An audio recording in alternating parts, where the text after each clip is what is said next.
बहुत बड़ा दावा किया है। दुनिया भर में चल रहे परमाणु परीक्षणों को लेकर उन्होंने अमेरिका के एक न्यूज़ चैनल से बातचीत में यह दावा किया कि पाकिस्तान चोरी छिपे परमाणु परीक्षण कर रहा है।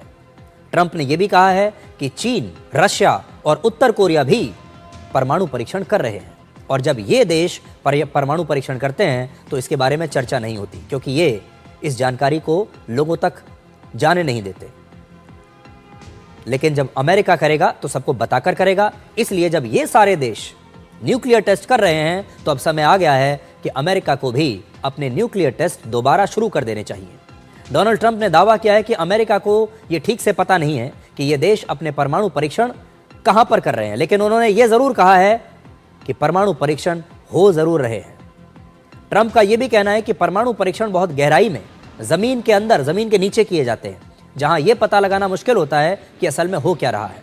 उनका दावा है कि दूसरे देश न्यूक्लियर टेस्ट करते हैं और अमेरिका जो है वो अभी तक नहीं कर रहा है। वो ये कहते हैं कि दूसरे देश तो लगातार कर रहे हैं, पाकिस्तान कर रहा है, रशिया कर रहा है, चीन कर रहा है, लेकिन ये देश कभी किसी को जानकारी नहीं देते। ये चोरी छुपे अपने न्यूक्लियर टेस्ट कर रहे हैं। लेकिन अमेरिका एक ऐसा देश है जो कभी भी कोई काम छुपा कर नहीं करता। इसलिए अमेरिका जब भी करेगा तो बताकर करेगा, और अब हम बता रहे हैं कि अमेरिका अपने न्यूक्लियर टेस्ट शुरू करने वाला है, ऐसा डोनाल्ड ट्रंप ने कहा है। रशिया और चीन की बात तो हमें समझ में आती है, लेकिन डोनाल्ड ट्रंप ने पाकिस्तान का नाम भी लिया है, और डोनाल्ड ट्रंप ने दावा किया है कि पाकिस्तान भी लगातार परमाणु टेस्ट, परमाणु परीक्षण कर रहा है। ये बात अलग है कि छुपते हुए कर रहा है, दुनिया से छुपा कर रहा है। और ये बात जो है अगर सही है तो ये भारत के लिए एक खतरे की घंटी है कि हमारे पड़ोस में पाकिस्तान लगातार परमाणु परीक्षण कर रहा है। अब ये बात कितनी सही है और कितनी गलत, ये कहना भी मुश्किल है, क्योंकि डोनाल्ड ट्रंप आजकल जो भी दावे करते हैं उसमें से कितने दावे सही हैं, कितने गलत हैं, ये कहना अभी किसी के लिए भी बहुत मुश्किल है। क्योंकि अमेरिका इससे पहले ये कहा करता था कि उसके सैटेलाइट पूरी दुनिया में हर जगह पर नज़र रखते हैं, उनसे कुछ छुप नहीं सकता। तो बड़ी बात यह है कि अगर उनके सैटेलाइट इतने शक्तिशाली हैं, उनका सर्वेलांस इतना शक्तिशाली है, तो फिर उन्हें पता कैसे नहीं चलता कि चीन ने कब न्यूक्लियर टेस्ट किया, रशिया ने कब किया, और पाकिस्तान ने कब किया और कहाँ किया। और अगर ऐसा हुआ है तो अमेरिका ने उस समय इसके बारे में कहा क्यों नहीं, तब इन्हें रोकने की कोशिश क्यों नहीं की। अब अंतर्राष्ट्रीय राजनीति में क्या हो रहा है आपको ये भी बताते हैं, क्योंकि इस समय दुनिया एक बार फिर से पुराने वर्ल्ड ऑर्डर की तरफ लौट रही है, और उसका नाम है G2। ये शब्द जो है पूरी दुनिया में ट्रेंड कर रहा है, G2। आखिर ये G2 है क्या, और इसका असर भारत या दुनिया पर क्या पड़ेगा, अब यही आपके लिए डिकोड करेंगे। G2 का मतलब है ग्रुप ऑफ टू, आप कह सकते हैं ग्रुप ऑफ टू कंट्रीज, यानी जिसमें दो देश हैं। और वो दो देश कौन से हैं? अमेरिका और चीन। 30 अक्टूबर को दक्षिण कोरिया के बुसान शहर में अमेरिका के राष्ट्रपति डोनाल्ड ट्रंप और चीन के राष्ट्रपति शी जिनपिंग की मुलाकात हुई। इसके बाद 2 नवंबर को ट्रंप ने सोशल मीडिया पर लिखा कि चीन के राष्ट्रपति शी जिनपिंग के साथ मेरी G2 मीटिंग दोनों देशों के लिए बहुत शानदार रही, और ये मुलाकात दोनों देशों के लिए शांति और सफलता लेकर आएगी। अब खास बात यह है कि इस पोस्ट में ट्रंप ने ये G2 शब्द का इस्तेमाल किया है। क्यों उन्होंने ये G2 लिखा, माई G2 मीटिंग, यानी अब ट्रंप चीन के साथ मिलकर दुनिया में एक नई साझेदारी की योजना बना रहे हैं। और आपने सुना होगा G7 सुना होगा, G20 आपने सुना होगा, G8 सुना होगा, लेकिन अब फिर से G2 चलन में आ रहा है।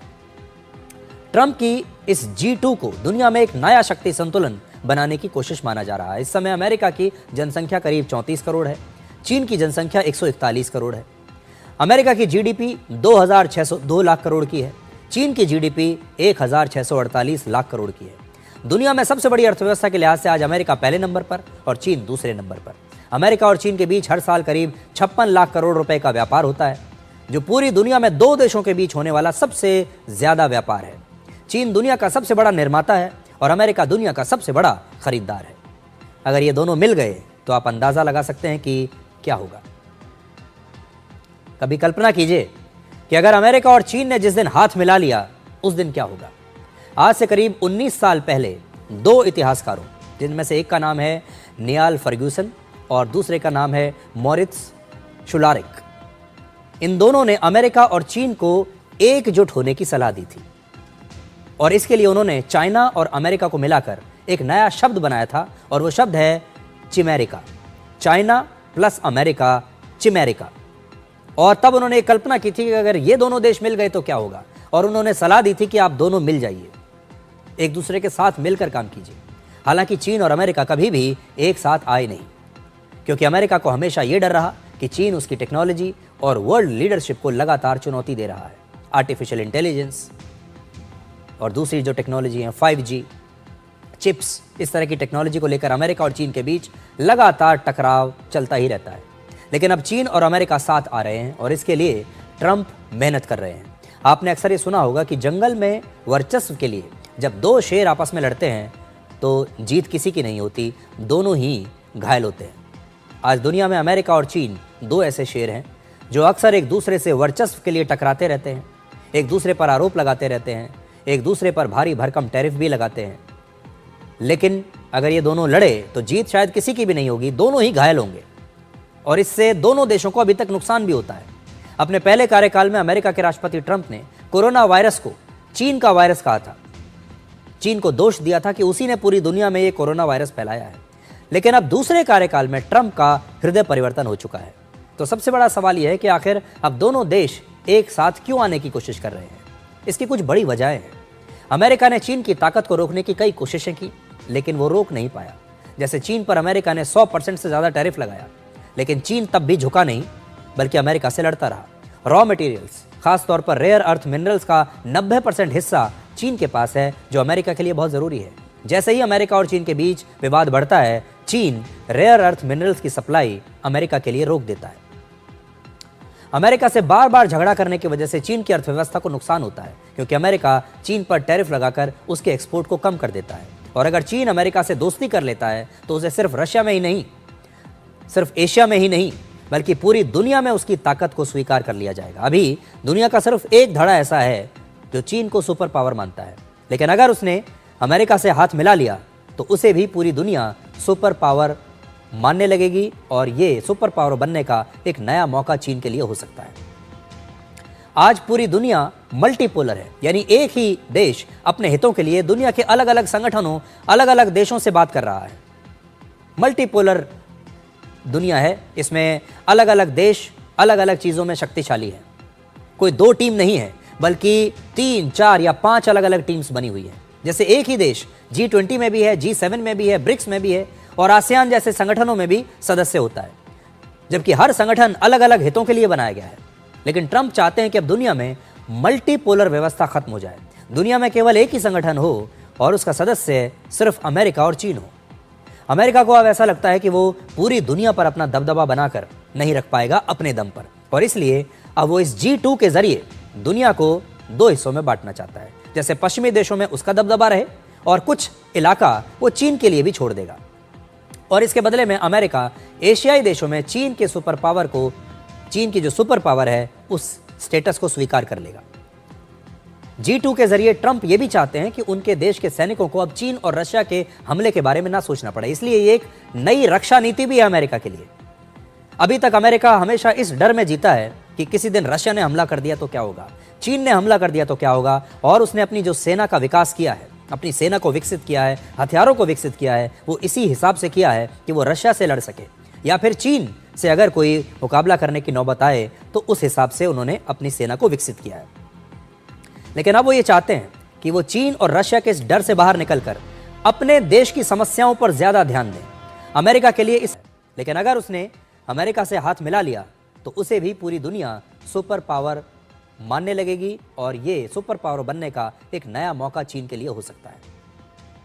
आज पूरी दुनिया मल्टीपोलर चुनौतियां हैं और बाहर से होने वाली घुसपैठ को रोकने के लिए और अंदर अपनी कानून व्यवस्था को मजबूत करने के लिए डोनाल्ड ट्रंप अब अपनी सेना को अमेरिका के अलग अलग राज्यों में भेज रहे हैं। वो चाहते हैं कि अब वो अपनी सेना को इंटरनल सुरक्षा के लिए इस्तेमाल करें, इंटरनल सिक्योरिटी में लगाएं, बजाय इसके कि उनकी सेना बाहरी देशों से लड़ती रहे।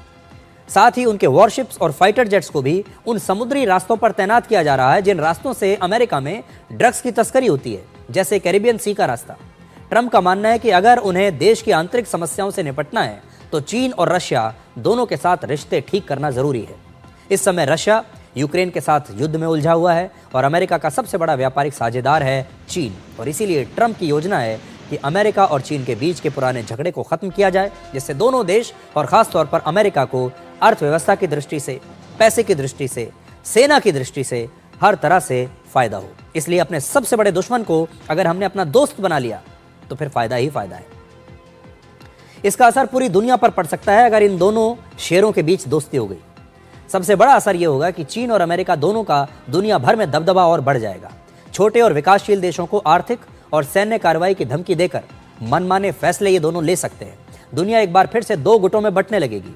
एक गुट चीन के साथ होगा, दूसरा अमेरिका के साथ। जैसे 1990 से पहले कोल्ड वॉर के समय हुआ करता था। उस समय दुनिया दो खेमों में बटी थी, एक अमेरिका का, दूसरा सोवियत संघ का।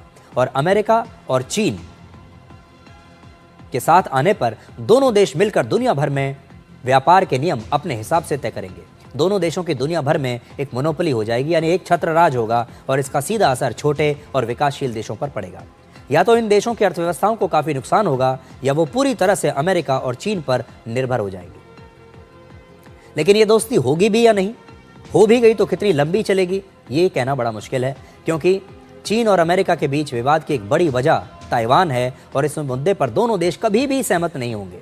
इसके अलावा दोनों देशों के बीच व्यापार को लेकर भी झगड़ा होना लगभग तय है। और सबसे बड़ी बात यह कि इस समय दुनिया में सत्ता के कई केंद्र हैं, जैसे यूरोपियन यूनियन, जिसकी अर्थव्यवस्था चीन से बड़ी है। सैन्य शक्ति के मामले में रशिया चीन से ज्यादा ताकतवर है। भारत की आबादी चीन से ज्यादा है। भारत चीन से भी बड़ा बाजार बहुत जल्दी बन सकता है। आने वाले समय में भारत भी आर्थिक तौर पर चीन के लिए चुनौती बनेगा। इसके अलावा एशिया के कई देश जो चीन के पड़ोसी हैं, जैसे जापान, दक्षिण कोरिया और फिलीपींस, जहां अमेरिका के सैन्य अड्डे हैं, और अमेरिका इतनी आसानी से इन इलाकों को चीन के लिए छोड़ेगा नहीं। इसलिए थ्योरी के लिए ये अच्छा है, डोनाल्ड ट्रंप का ये आइडिया बहुत अच्छा है, लेकिन जब